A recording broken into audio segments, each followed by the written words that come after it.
Olá, seja bem-vindo novamente. Vou agora fazer uma apresentação sobre centro de massa.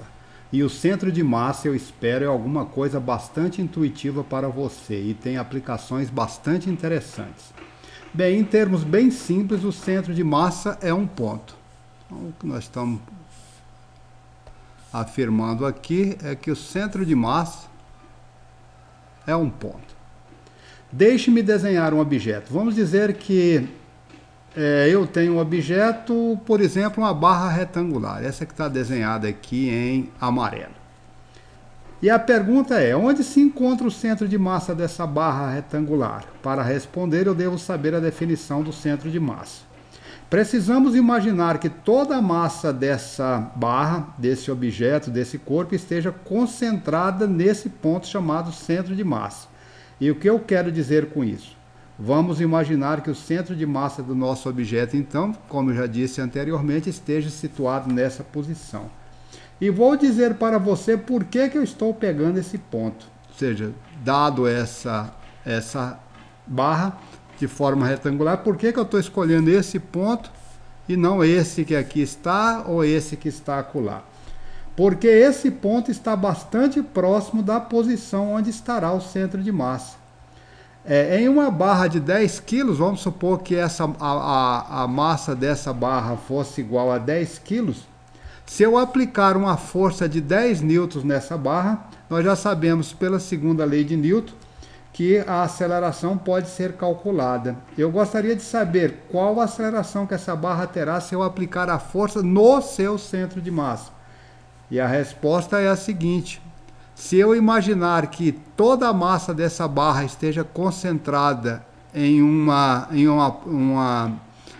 volume muito pequenininho, que é esse que está desenhado aqui em amarelo, se eu aplicar essa mesma força que eu apliquei na barra exatamente no seu centro de massa, se eu aplicar essa força de 10 kg numa massa pontual de 10 kg, a aceleração será exatamente a mesma, ou seja, será de 1 metro por segundo ao quadrado, como estabelece a segunda lei de Newton, né? Força igual a massa vezes aceleração. A força aplicada foi de 10 newtons, numa massa de 10 quilos, a aceleração tem que ser igual a 1 metro por segundo ao quadrado, já vimos isso antes, tá? Então, sobre a força de 10 newtons aplicada no centro de massa da barra, tanto a barra como esse objeto de dimensões muito pequenas terá exatamente o mesmo valor de aceleração de 1 metro por segundo ao quadrado. Por que esse conceito de centro de massa tem alguma utilidade para nós? Bem, isso porque de vez em quando temos que lidar com objetos que apresentam formas bem estranhas e desejamos saber qual será o comportamento deles quando submetidos a uma força de um determinado valor de força. Por exemplo, podemos ter um objeto que tem a forma, sei lá, alguma coisa parecida com um objeto com essa forma, onde o seu centro de massa, vamos supor que esteja nessa posição. Eu gostaria de saber, se eu aplicar uma força exatamente ao longo do seu centro de massa, qual deverá ser a sua aceleração. E podemos perguntar também, e se essa força fosse aplicada fora do seu centro de massa, ou seja, numa outra posição, o que é que vai acontecer? Bem, no exemplo da barra retangular, ela é um objeto do tipo unidimensional, ou seja, a espessura e a largura são muito pequenas comparadas com seu comprimento. Então essa barra tem aqui, essa barra que nós estamos analisando, ela tem um comprimento L, uma largura L pequena e tem um determinado valor de espessura. Então nesse caso, um objeto tipo unidimensional como essa régua, o seu centro de massa estará localizado aqui a uma distância igual a L sobre 2. Bem, no caso de um objeto bidimensional como esse triângulo que aqui está, se eu perguntar se a densidade só para relembrar é massa dividido por volume, se a densidade desse objeto for constante, ou seja, se a massa estiver distribuída uniformemente em todo esse triângulo, nós podemos dizer que o centro de massa desse triângulo vai estar no seu centro geométrico. E o centro geométrico do triângulo, eu pego esse vértice, vem até a base, a metade dessa barra, da base, desculpe, desse vértice até a metade dessa base, desse vértice até a metade dessa base, está aqui o centro geométrico ou centro de massa, caso esse triângulo tenha a densidade constante.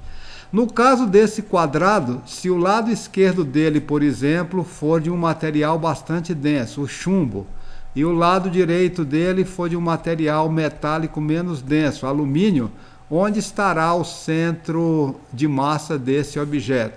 Bem, estará numa posição no interior do chumbo, ou seja, do lado do chumbo. Isso eu acho que é relativamente intuitivo para todos nós. Em todos os problemas comentados até aqui, usamos uma hipótese simplificadora. Quando aplicamos a segunda lei de Newton, assumimos sempre que a força era aplicada no centro de massa do corpo. Então, se eu tiver um objeto com uma forma estranha, por exemplo, como acabamos de informar lá no caso de um objeto parecido com um cavalo, precisamos saber onde é que se encontra o centro de massa desse objeto.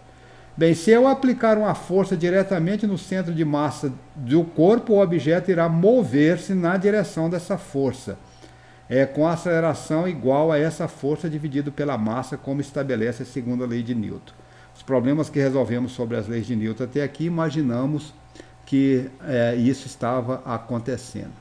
Algo interessante acontece quando aplicamos uma força fora do centro de massa. Então, voltando aqui para o caso da nossa régua, já deixei aqui essa régua ou essa barra retangular desenhada, e estamos apresentando aqui também onde é que se encontra o seu centro de massa, ou seja, coincidindo com o seu centro geométrico. Se eu aplicar agora uma força F não em cima do seu centro de massa, mais deslocado, o que é que vai acontecer? Então vamos pensar 2 segundos antes de responder a essa pergunta. Mas eu acredito que a sua intuição esteja correta, né?